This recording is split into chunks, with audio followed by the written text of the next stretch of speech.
on creation. What it is I'm following up on the last 3 presentations that have all been leading to it. Yeah. Not to mention Jared's sermon, but more on that in a moment. Yes. Thank you. One and all. I have my handouts here. Jerry, should I leave the lights on for the film? That's fine. Okay, I have to pull the road. Yes. This one's mine. Oh, Need that.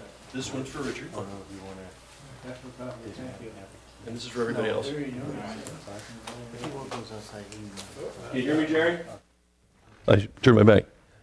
All right. Power, 1, 2, 3. On. We're good? Warmed up. All righty. Yeah, thank you.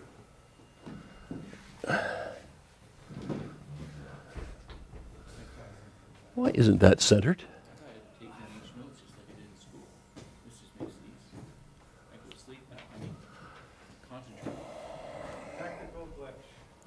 I was being clever in getting a wide format, and it's not happy.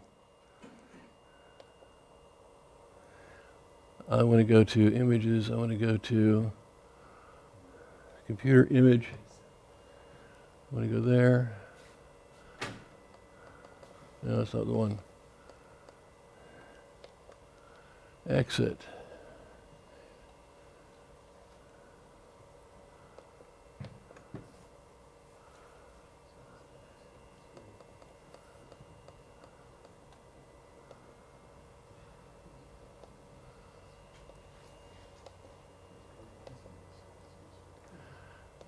Huh. So I'm going to change it on the other one.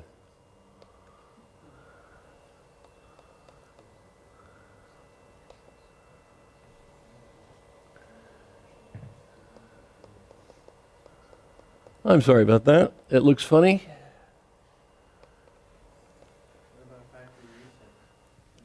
It's just I'm going to do a setting here. If you turn the screen a little bit. Like moving the cursor. I apologize. I should have checked this ahead of time. But lift it up a little bit. It will eventually fall out by the end of the presentation. That's not working, is it? Okay, back we go. I got the wrong one on here. I'm trying to change the screen resolution, yes. No, it's not that setting. It's not that setting. It's the display setting. I got to get out of this. Hang on. Hang on. Okay, so we'll read the objects of the club. Read the object. Talk among yourselves. This will take me just a minute. I go over here. I go to display settings. And John, where is it?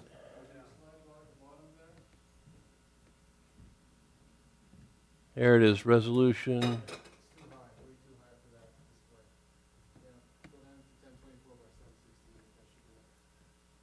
Let's go, what? 1024? Let's keep these changes. This will be good. Go down a little bit further. Go back up to your resolution there. Let's just have a look at it. Let's see. Where did it go?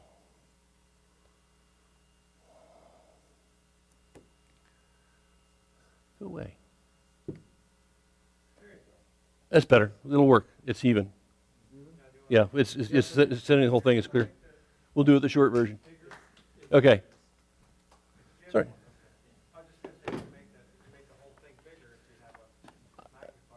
It's all right, but you can see it clearly. It'll be fine. Okay, so sorry about that.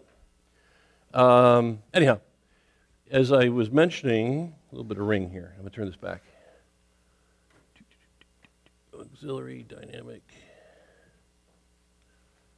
As I wanted to mention that the Michael, you talked about stuff that led on this early on, and then Dave talked about stuff that was tied on to creation, and then the other day, Jared gave a sermon on this idea. So I said, there's a hint here. So first thing I'm going to show you is just the talk from Dave's talk last month. he ended with, he quoted this part. He quoted a guy by the name of Robert Jastrow. He said, "At this moment, it seems as though science will never be able to raise the curtain on the mystery of creation. For the scientist who has lived by his faith in the power of reason, the story ends like a bad dream. He has scaled the mountains of ignorance. He's about to conquer the highest peak. As he pulls himself over the final rock, he is greeted by a band of theologians who've been sitting there for centuries." Love that, the problem with science. They struggle around and they look at it, and they're trying so hard not to involve anything that relates to the divine. And it leads them to trouble. So here's a quick overview from our point of view from the new church, from new church thinking.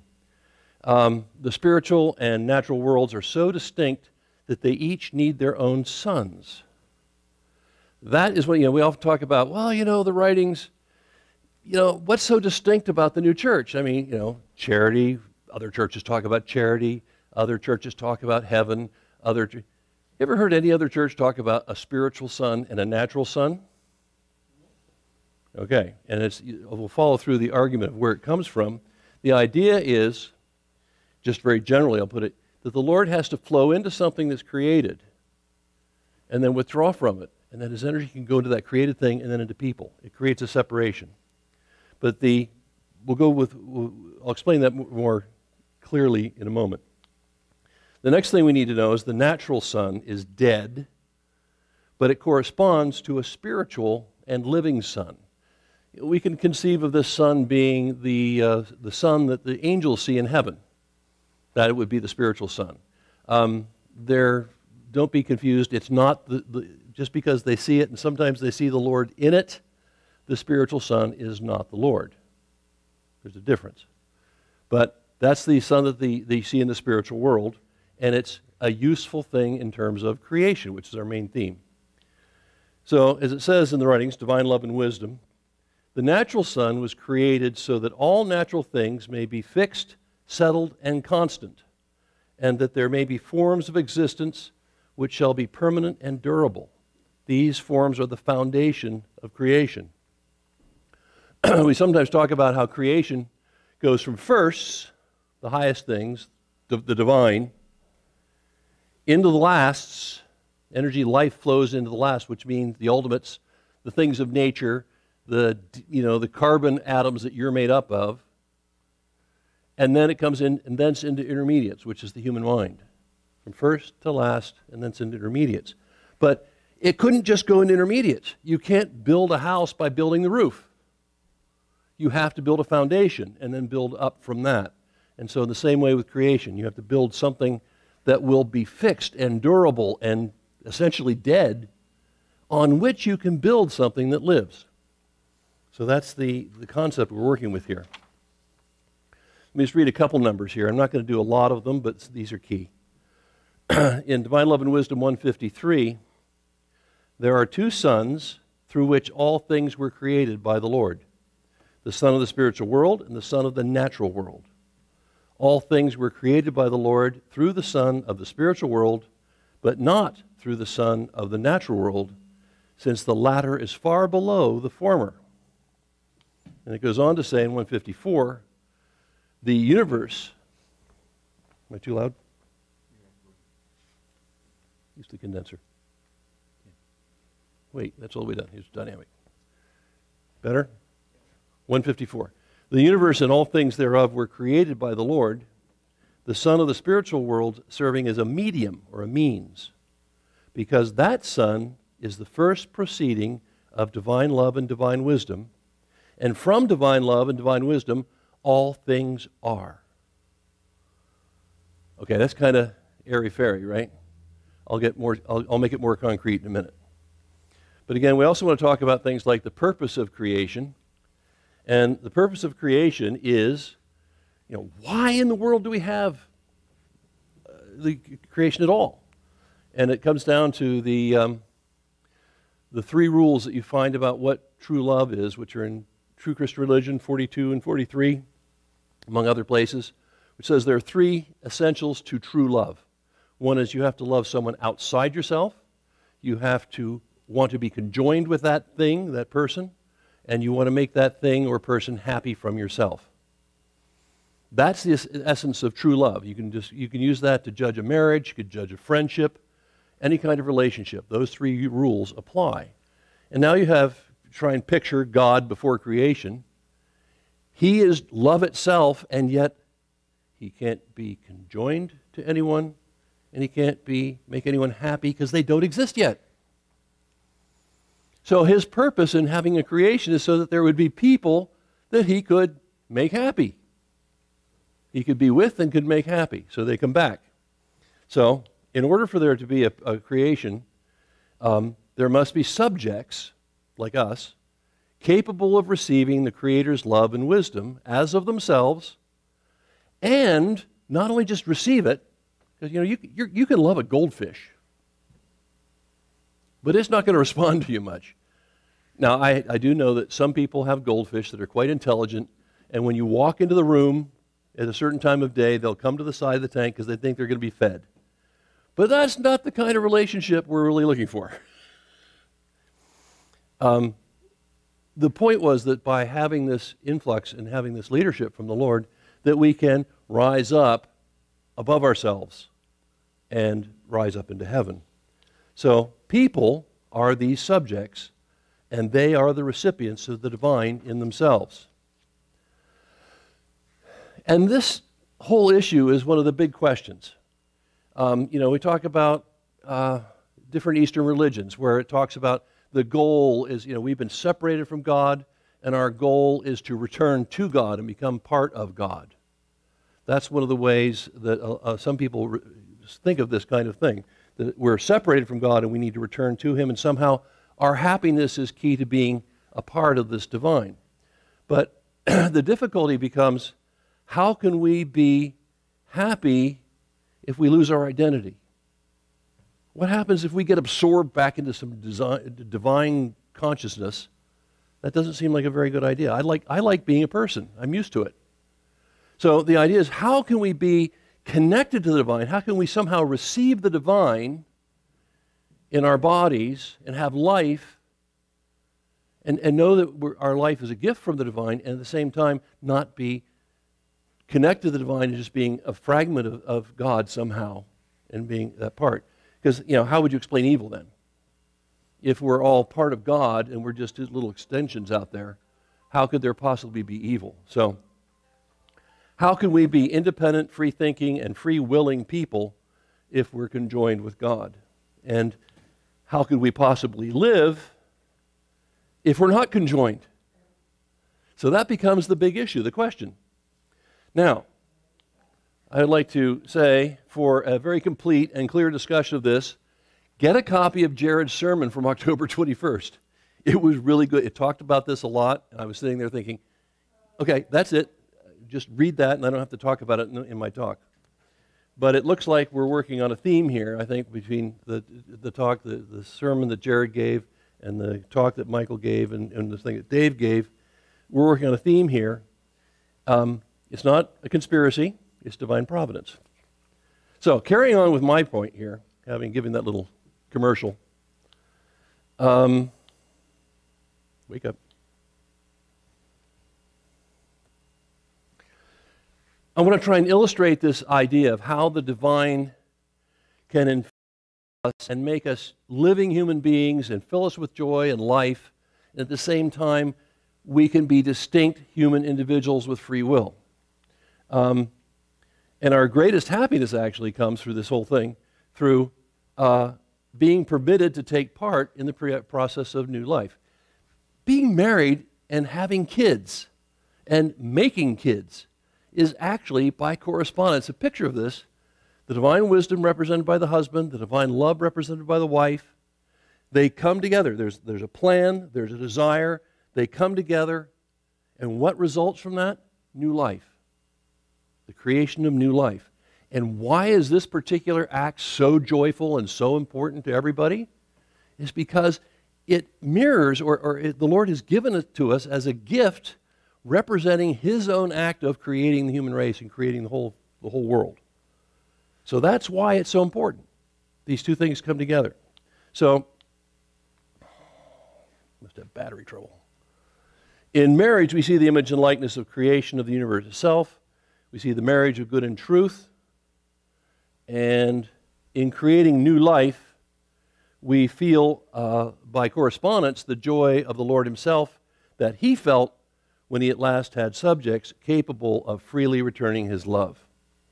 And thinking about that, new life, a fetus, if you think about this, a child in the womb is not at one with the mother. It's a totally separate individual, and it is completely distinct. A mother and a child can have different blood types, but if you're in an emergency room and you have type A blood and they give you type B blood, you're going to die. But a mother can carry a baby, she can be a type A and carry a baby with type B, and it's fine because they are completely distinct. Organ transplants don't work between mother and child necessarily.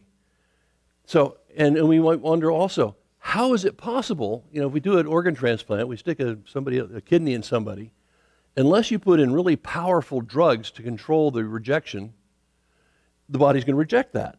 How is it possible that an entirely different human being can be inside of you and your immune system doesn't attack it? This becomes the question. You see where I'm going with this? The divine, the life on one hand, how can it be distinct from the life that's within it? And the answer in the case of the human body is the placenta. And here's just a quick picture of one just to remind you what it is. I'm sure you're all familiar generally. But what it does is it creates, there's a barrier here. One side is mom, and one side is the kid.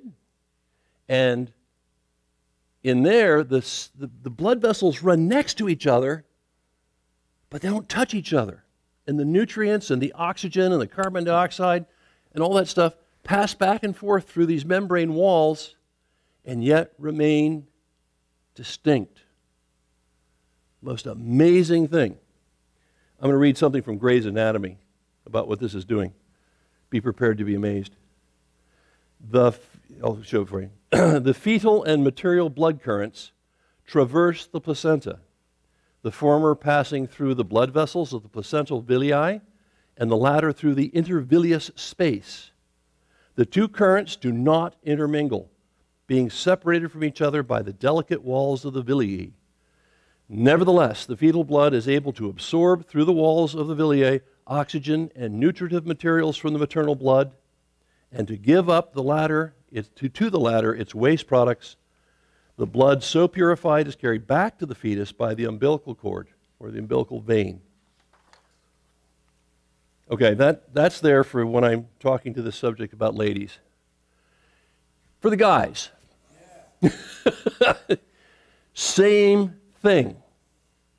Out in the hydro field out there, there are cables running by that have 50,000 volts in them, coming up from the station, wherever they were manufactured. To get into the house, or get into here, where it comes down to 110 volts, or 115, whatever it is here, it has to go through a series of transformers, where a large number of volts comes in one side, and a smaller number goes out the other side that's more useful. It's exactly what's happening with the thing. Alternating current does a wonderful thing. When current flows around a piece of iron, alternating current, it causes, by the left-hand rule of thumb, the wires go around and the voltage goes up. Wires go down, it goes like this. So what happens is, here's 50,000 volts coming in here. It goes around, it's AC, so it goes in and out, in and out. And what it does is, here's this nice big dead chunk of iron. It's just a chunk of iron. There's nothing magic about it.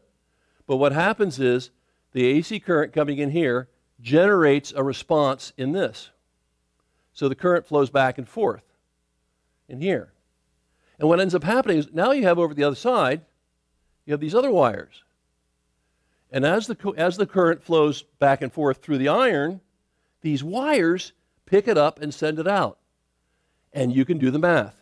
The reduction is exactly the same number of windings here to this. So if there's 20 windings over here and 10 windings here, the voltage is reduced by half. Okay? So what you have is all this energy coming in here, and this big dead thing receiving it, and other electricity going out here. Those wires are not connected to those wires. There's no connectivity. And yet, life or electricity comes out of them. Okay? So, for the engineers, you put electricity in one side, you get modified or reduced voltage out the other side, but there's no connection between the sets of wires. Okay? Do you see where I'm going with this? You see, we're talking about the spiritual sun. Okay? Jim, clarification. Yes? The wound wires don't actually make physical contact? No, they don't. Okay. Actually, they don't. They're insulation. Okay. Yeah, that would be a key point, that there's, it's not like it's connected because that's iron. These are actually insulated wires. Often in an actual transformer, you'd see them. They look bare, but they actually have a lacquer coating on them to make it look, it wants to be very thin. So they have a special paint that they put on when they wrap a transformer. And in an actual transformer, there'd be like 10,000 loops here and, 5,000 on this side to get the pickup. But they're using that very thin copper wire with a lacquer on it. It is insulated. So there's no magic here. Yeah, it goes magnetic. Magnetic impulse works both ways. An alternating current can create a magnetic impulse, and a magnetic impulse can create an alternating current. So they take advantage of that. So here's another way of illustrating it. You have divine life into the spiritual sun, everything in creation. Or the mom, the placenta, the child. High voltage, iron core, useful electricity. Again, something dead, but what it does is it connects the higher thing to the lower thing in a way that it provides the life, and yet it steps back from it in such a way that the thing being enlivened is still free. It's really cool. There are other illustrations, of course. So what's the point of this part of it? Is God is not connected or conjoined to us. We are not part of some cosmic oneness. We are separate and distinct beings. Well, this leads to a separate but related question again about creation, which is this. Hang on. There's some extra points on there. At the same time, he's constantly inflowing, and there's this phrase that just is kind of fun. Not by continuity, but by contiguity, conjectivity comes. In other words, we're not connected, but it's things abutting on something else. All right. Now the other big question about creation is, where did it come from? Where did the stuff come from? And we're sitting here saying, okay, well, the Lord, in the writings, what it says is the Lord created the universe from himself and not from nothing. Little story. A young boy asks his guru, how does the earth ride through the heavens? And the great guru answers, well, my son, it rides on the back of a great turtle. And the son thinks about it for a little while and says, oh, guru, on what does the turtle walk? And the guru responds, well, my son, he responds on the back of another great turtle. And of course, then the kid says, well, on who does that one walk? And the guru says, look, kid, it's turtles all the way. In other words, we're not going to answer that question. We don't know where it all comes from. The turtles are walking on something, but we don't know what. So it's turtles all the way. Okay? So this leads to the question of the origin of the universe, which is, we're talking about the universe. So it's a big question by definition. It's a big topic. And the question is, the question of the nature of the universe and our place has been discussed since earliest times. People just want to know, well, where do we come from? Kids want to know where they came from. And we look around and say, well, where did this all come from? And people want to know, they dig around the ground and they see the dinosaurs and they want to know. But we've got, in the 20th and 21st century, we've had some physicists talking about things like the Big Bang Theory. There's even a TV show about it. Not really about this, but it's fun because they're physicists.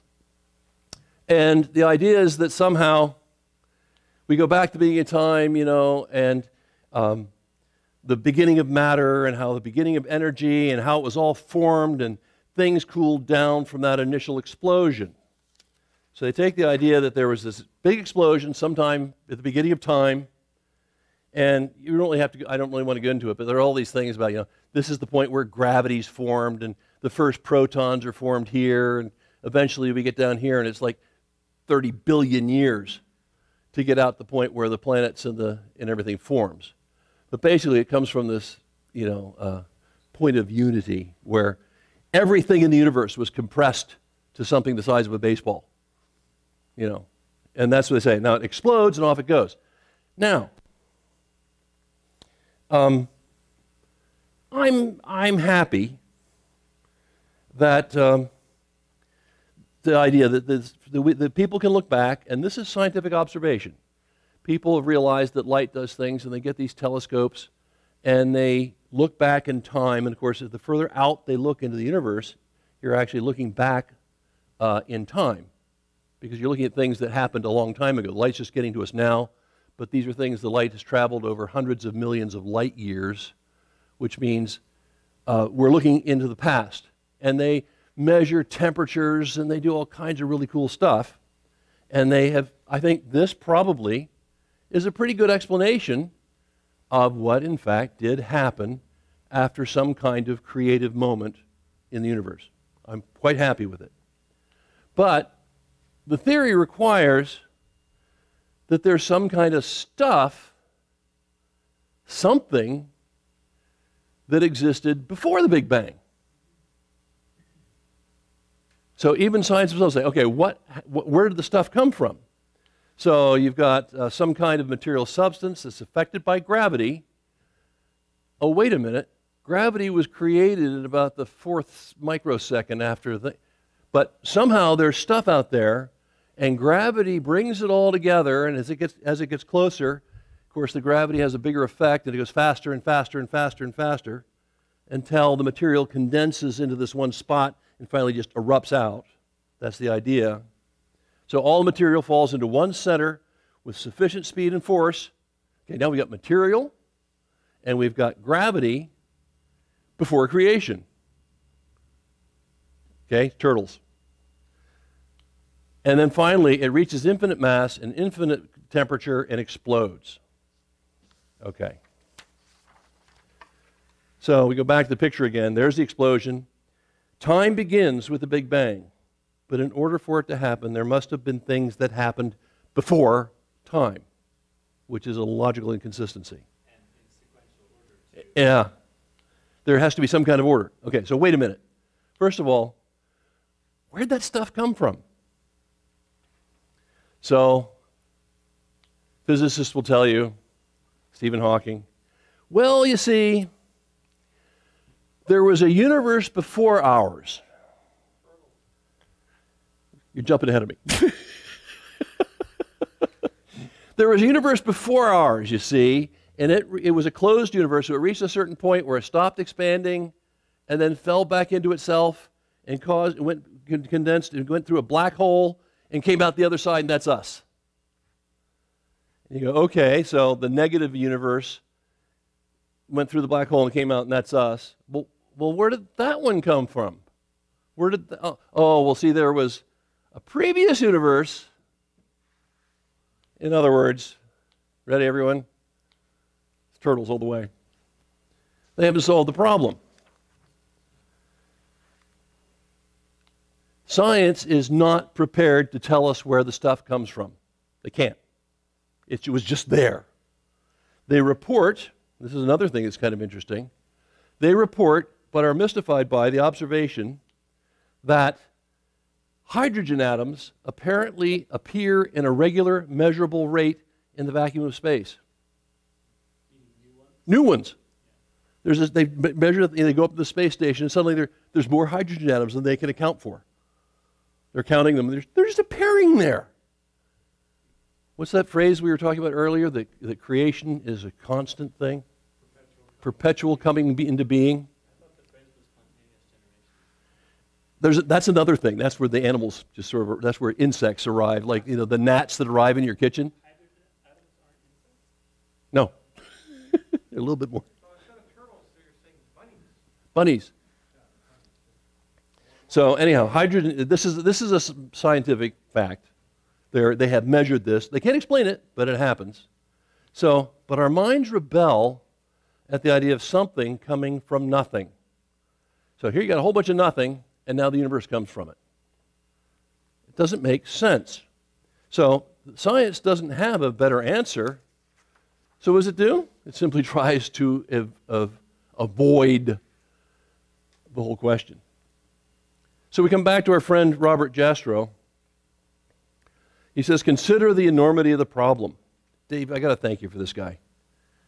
I started looking him up after your talk last time, and there are just so many gems. He's the director of NASA. Yeah, the guy's got his credentials. A little bit of street cred. Yeah, he's got his cred. So he says, consider the enormity of the problem. Science has proved that the universe exploded into being at a certain moment. It asks, what cause produced this effect? Who or what put the matter or energy into the universe? And science cannot answer these questions because, according to the astronomers, in the first moments of its existence, the universe was compressed to an extraordinary degree and consumed by the heat of a fire beyond human imagination. The shock of that instant must have destroyed every particle of evidence that could have yielded a clue to the cause of the great explosion. Okay. The answer's right in front of them. We all know this one. Bingo. You all know that, right? Energy is equal to the mass of something multiplied by the speed of light squared. Speed of light's a big number. 180,000 miles per second squared. So that's why we get, if we try and take matter and convert it into energy, we tend to get a lot of it. Okay? So we have demonstrated the truth of that equation. Okay? That you can take matter and, under the correct circumstances, create enormous amounts of energy from it by converting it into energy. Okay?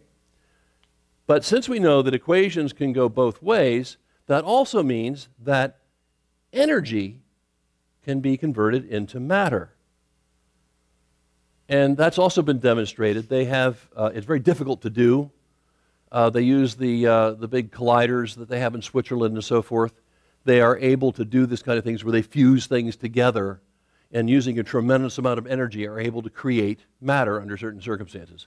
It's extremely difficult, but it's true. Yes? It's also extremely simple. Every leaf of every blade of grass does it every day. Well, that's right. There's photosynthesis, which is kind of cool, which takes sunshine. It takes energy, converts Yeah. light energy, converts Right. it to matter.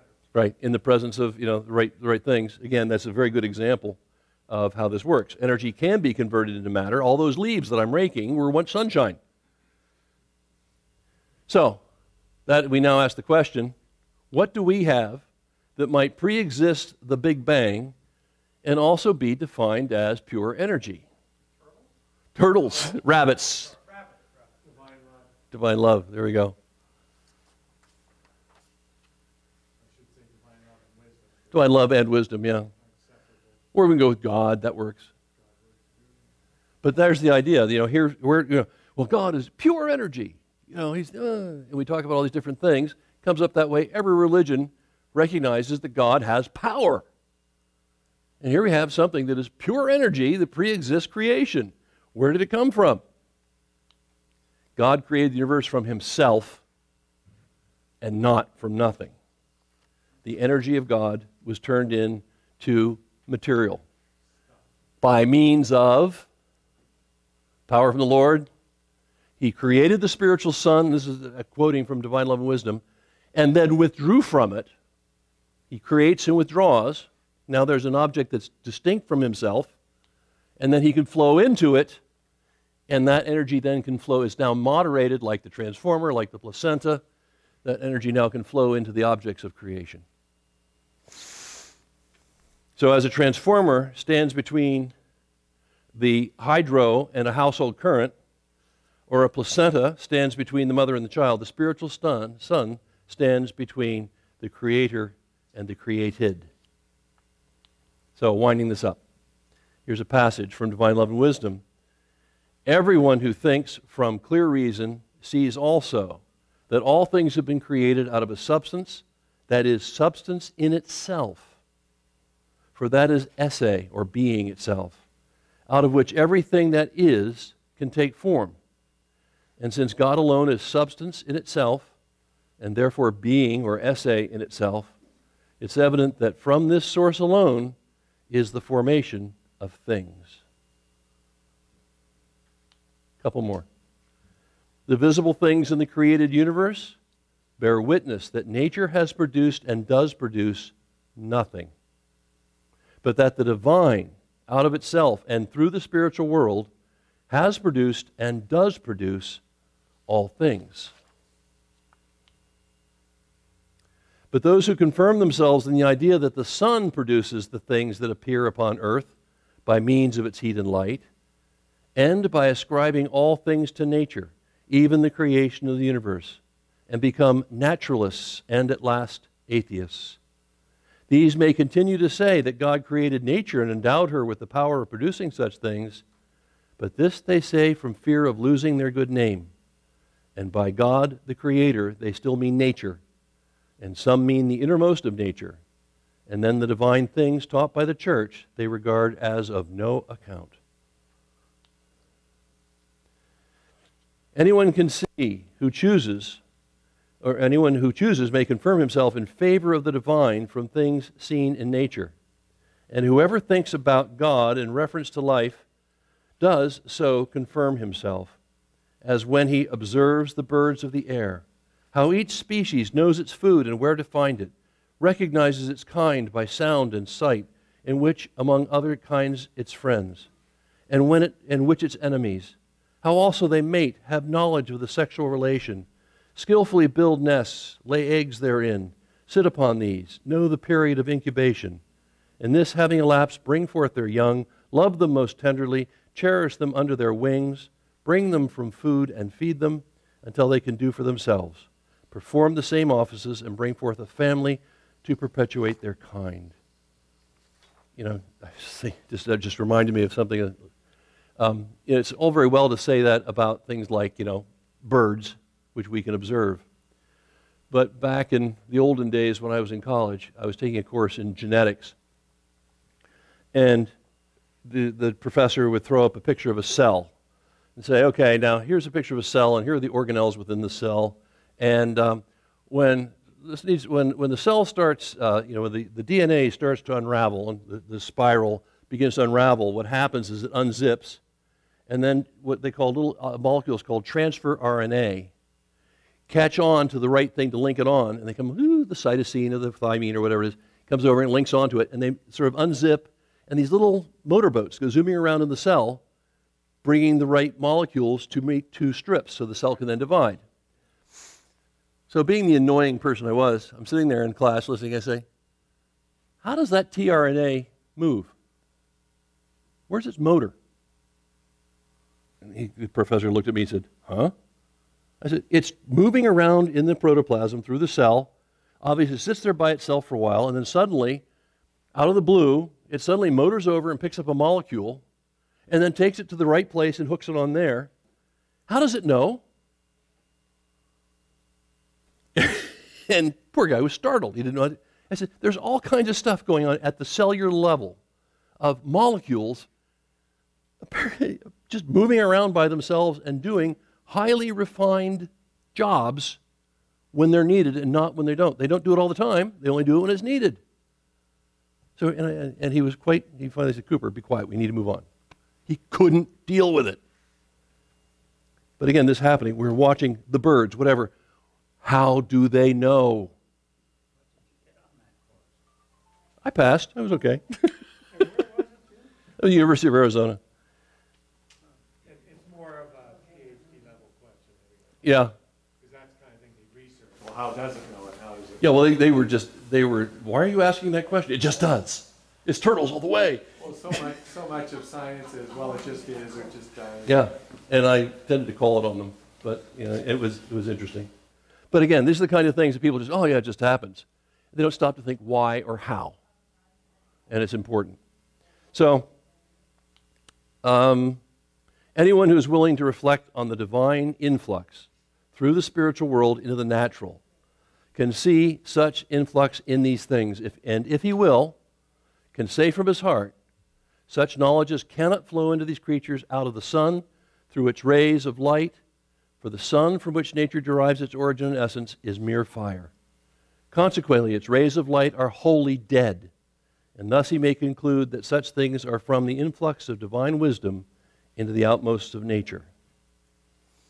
And I think sometimes, I remember when I was the president of a radio control club, we'd be there with all these little kids, and we'd be standing there, and I'd be flying an airplane, model airplane. And as soon as the plane took off, now the kids knew that I was holding a box in my hand and I was flying it from there. They knew that. They watched me do it. And as soon as the plane took off and was flying around and doing loop-de-loops and whatever I was doing with it, they immediately transferred their thought and said, wow, that plane's doing this, it's doing that. They immediately assumed that the controlling force or the intelligence that operated that was in the airplane, when in fact they could see that I was operating it. That sort of answers all these questions. How do butterflies figure out how to get from Toronto to Costa Rica and back again through 4 generations? How do they pass that? None of the butterflies actually make the whole trip, and yet they pass it on. And if we worry about how much information is going to be in a butterfly's head, maybe we need to realize that actually all they need is a radio receiver and get instructions from the Lord. He's just flying his radio-controlled butterflies.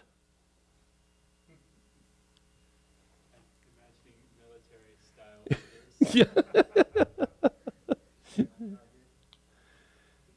So, my conclusion here, to bring it to an appropriate end. Science is great. I love science. I studied a lot of science when I was in college. I've continued to read it. I love science fiction. I really like the whole way of thinking logically and observing and drawing conclusions and testing them, making theories. And science really, its job is to attempt to explain how things work. What religion does is talk about why things are. We shouldn't confuse the two. We don't go to the Bible to figure out how to build a steam engine. That's not what it's for. It's not to explain the natural world, as my wife tells the kindergartners. When she taught kindergarten, now she tells first and second. She says, the Lord made us very smart. He knew that we would be able to figure out most things. He knew that we'd make a wheel and turn it into a cart and learn how to harvest different fruits and vegetables. He knows that we could do that. What he realized that there'd be some things that we'd never be able to figure out on our own because we don't have the tools to tune in to spiritual things. Those are the things that he put in the Word. Things about morality and spiritual life. The things that we need to know about the life of the Spirit are what are in the Bible. The things about God, the things that we would not be able to figure out on our own. What we find, and then he says, and the rest of the world's you're to play with. Figure it out. Have fun. But when it comes to the spiritual things in your spiritual life, here's what you need to know. So, religion tells us why, tells us about spiritual things. Science talks about the natural things and how they work. And the bottom line is, we need both to have a complete understanding about the way the world works. We can't get by on one or the other. They need to work hand in hand. I'm done.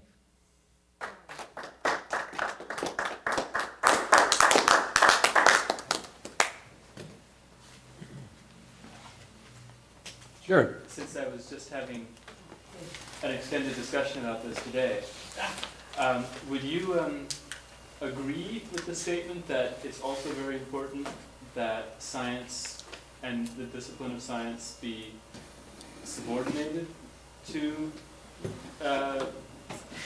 religious or spiritual concepts? You mean like putting Galileo in jail?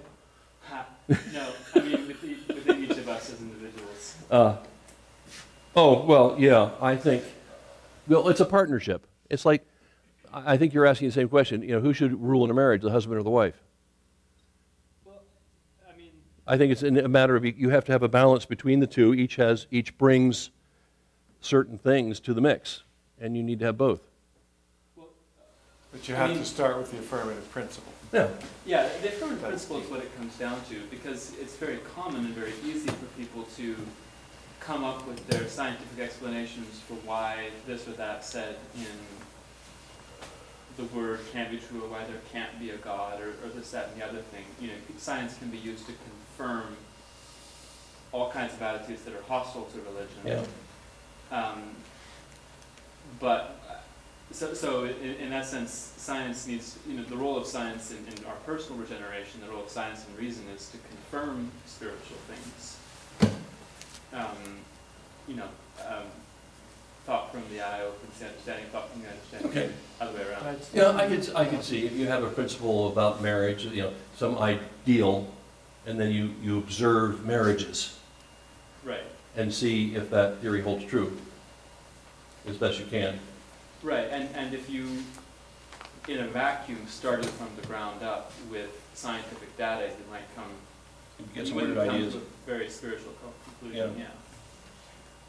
Like we're doing.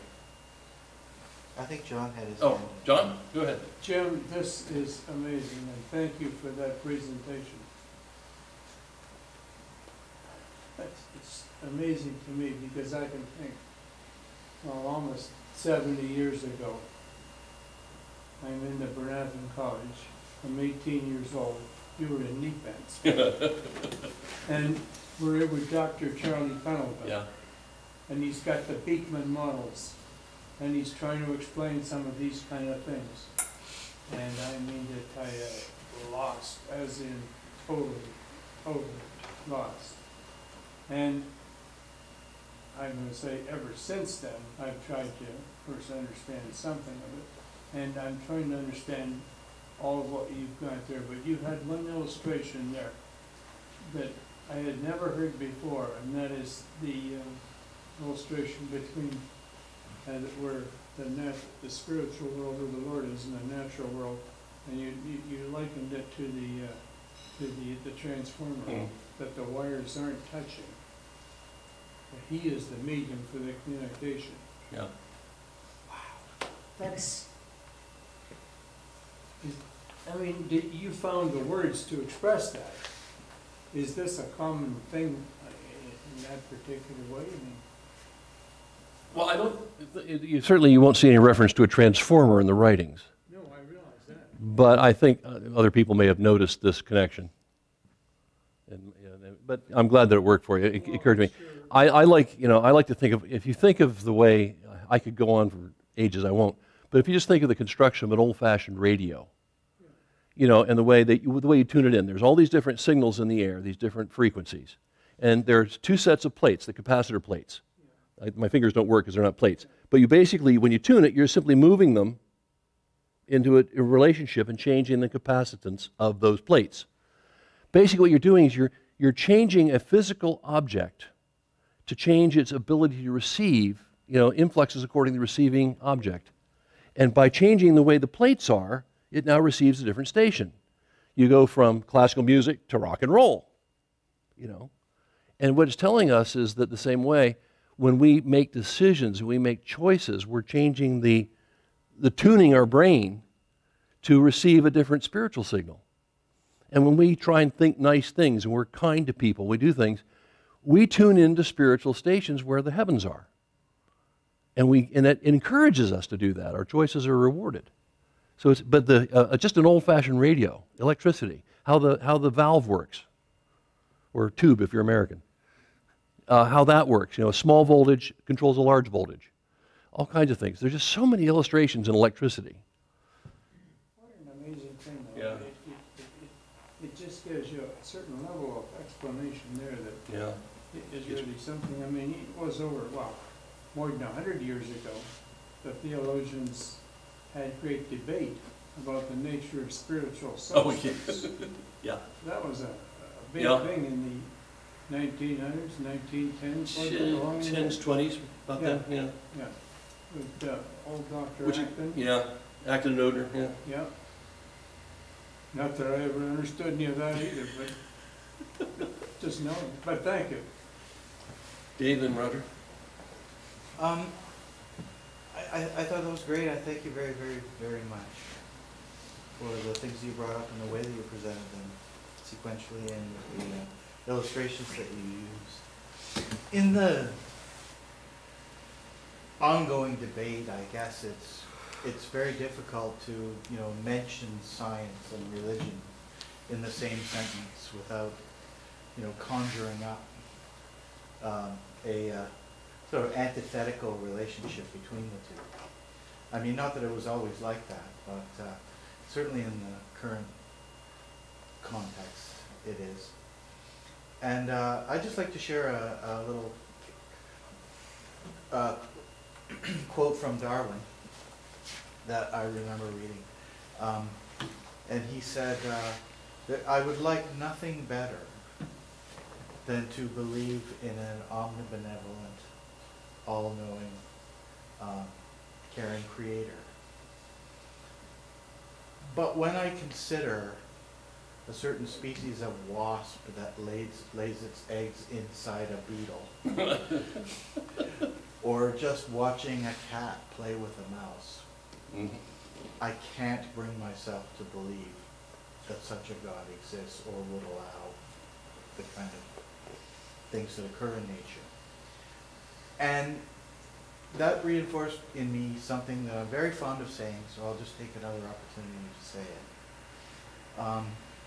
You can see divine truth in nature, but you can't derive divine truth from nature. Right, it confirms, just like the miracles of the New Testament. If you already believed, they confirm your belief. And just one more, two brief more points. The scientific method is a really wonderful tool. But and I'm going to borrow off a sermon that Mike Gladish gave many years ago. It's not suitable to apply the scientific method to spiritual matters. It doesn't work by experimentation and skepticism, and there's another matter. And so we have this revelation. We have this very, very generous revelation that's been given. And the last thing I'd like to say is, I noticed that a lot of, I think a lot of scientists are by nature skeptical, but they're also, one would presume, sincere. But what is prevalent is what the philosopher of science Karl Popper called promissory materialism. And by that he's referring to this belief that exists within scientism that we don't know the answer to that yet, but at the rate at which knowledge is increasing and how our understanding is being filled in, it's only a matter of time before we can connect all the dots and then everything will be, answered. Which he called complete nonsense. And I tend to agree with that. But that promissory materialism is pretty prominent in a lot of people who are And into if you look at the science. history of the last 200 years, you can see why that is, because we've lived in a period of time where just one amazing thing after another happens. Yes. And we're sort of now, we've gotten used to that, and we're going, okay, What's the next? what's the next big thing? When do we get, hoverboards and, So, Roger's next to me. I don't know, Jim, whether you were ever the recipient of a little crystal set. Yes, I built one. I think Yeah. that would explain more of the concept of something that is divine going through something that's natural. Yeah. But I always remember Doc Pendleton's classes. He gave wonderful classes. I just sat there in awe when he spoke and how he explained creation to us as freshmen in college. It was really quite unbelievable. Now, he was gone before I got there, but I had Charlie Cole.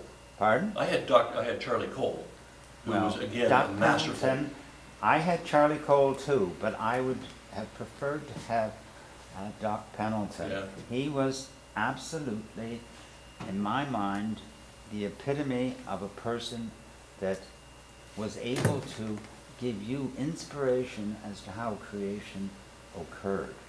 And the creation of man, etc. He explained it extremely well. But at that particular time, there was also a book that I came across, which I think is very significant, especially the title, that science is based on a mistake.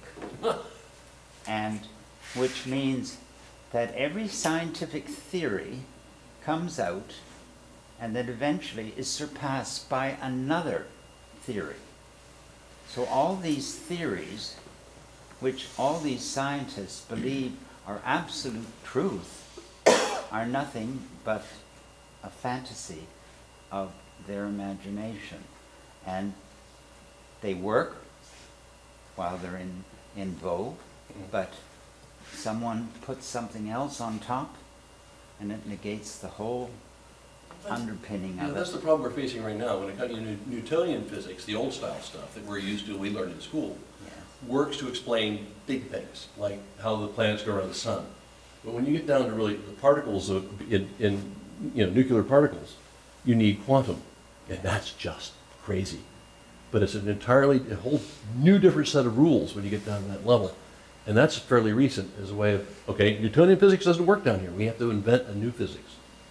And they've done it. It sort of explains what's going on, kind of, quarks and all that stuff. But interesting stuff. Then Eric, then John Reed. No, I was thinking about, okay, so less controversial, the whole chicken egg thing, right? Yeah. So if the Big Bang, the Lord was at the start of the so then, I guess to some extent, you're never going to know, but, was each species created individually, or did it evolve from something? If it all came from the Big Bang. Well, I like to think it was a plan, and each species laid the foundation for the next. So, I believe that guided evolution would be a sort of, present my view. Okay. That there is, you can't have a man unless you have a boy. So in the same way, you need to start out, and then each thing builds on the other. Why were there dinosaurs? I don't know. But that's one of those interesting questions we haven't figured out yet. But they play into it somehow. There's at some point where it's necessary. John Reed. Yeah, Charles all around. I come here today with my laptop with the intention of doing some sneaky stuff while you were up there giving your presentation. And I was so enraptured by your presentation, I couldn't get anything done. It's fascinating. I love everything that you brought up, particularly the placenta, the transformer. I can relate to that. Isolation, yet energy gets transferred from one area to the other.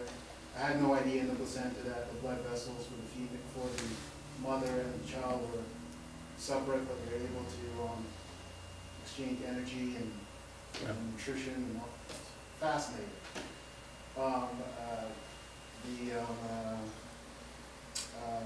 The cell and the chromosomes. You did just some really good research. I was really, really impressed. And, thank you for doing that. But the most important part, I think, was how you illustrated the power of the Lord and His energy to be able to turn energy into matter. I mean, we've seen the other way around, the atomic bomb, matter into energy, but the other way around, I've never actually heard of that. I was wondering what to do with these colliders, thing. Yeah. What's that all about? And you explained that, so thank you. I really, really enjoyed it. Go. A couple quick ones. One of the simplest I find is this one. You've got electricity's like the Lord's light, divine love and wisdom. You can have the best light bulbs in the world, which is the form of creation. The creation's dead by itself. You hook the Lord's life into it, it works, the light comes out. Energy gets turned into light. And it's a continuous process, the writings say that. Creation is a continual subsistence, a continual coming into being. The instant the electricity stops, the object stops. In this case, it's light, not the bulb itself.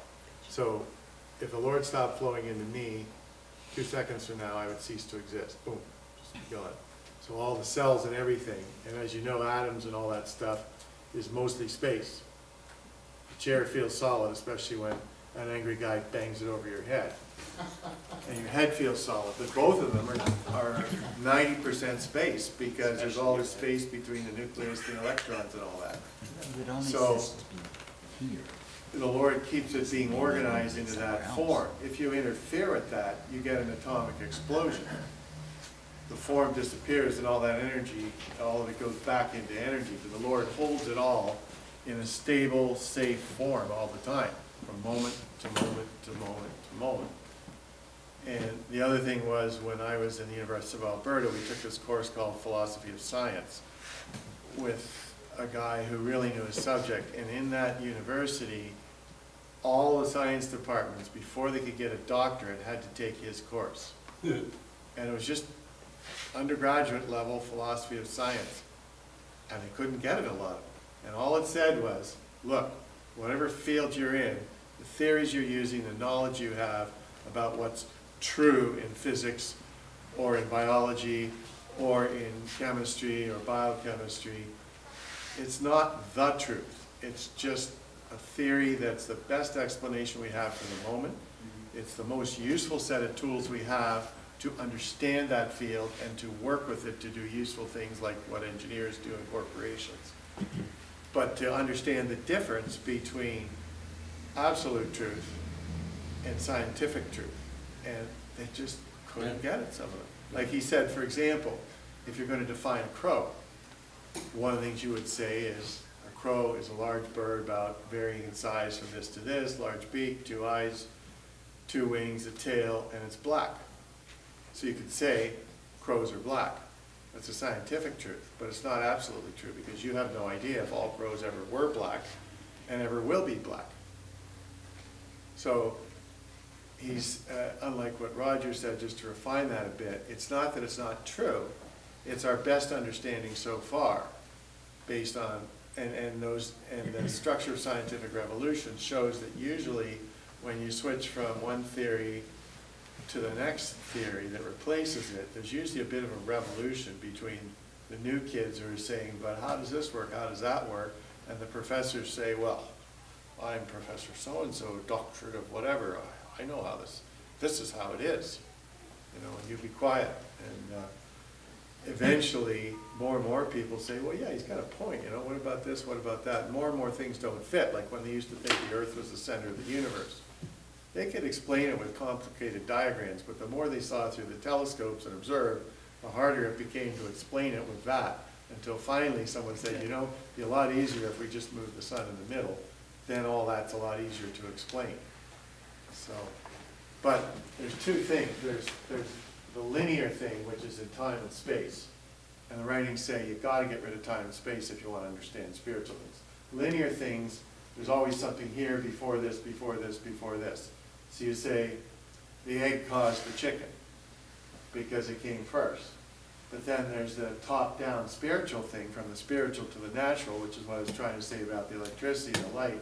Neither the egg nor the chicken would exist if there wasn't life flowing into their cells from the Lord through the other world. And in terms of the animals, every single animal represents some affection in the universe of human affections. Until that affection comes up in the human race, that animal doesn't come up in the natural world. So the new diseases we're seeing are there because of the new spiritual diseases that we've developed, something we shouldn't be too proud of. So if you want to think about evolution, you know, this kind of animal doesn't have to change into that kind of animal. The infection that this one represented, the fish, eventually a new type of infection developed that was similar but different, and that was the frog. So then the frog started doing it because that infection came into being. So even though it looks like maybe this one gave birth to that one, the thing I find so much fun is not a single evolutionist can point me to a case of this one giving birth to that one. Well, we're in an evolutionary lull. It's going to happen, sort of a promissory thing. It's going to happen. Well, show me from what you're saying. And I mean, I take apart a chicken when I'm cooking, and I look at all the complexity of the different bones and how this one has to be shaped this way and that one has to be shaped that way. Those things don't just happen. That's irrational to think that anything as complicated as all those little parts, and a lot of them are weird shapes that you never think of on your own if you had a choice of how you design yourself. So anyway, just some thoughts there. I think we should conclude. Yes. Thank you, Joe. And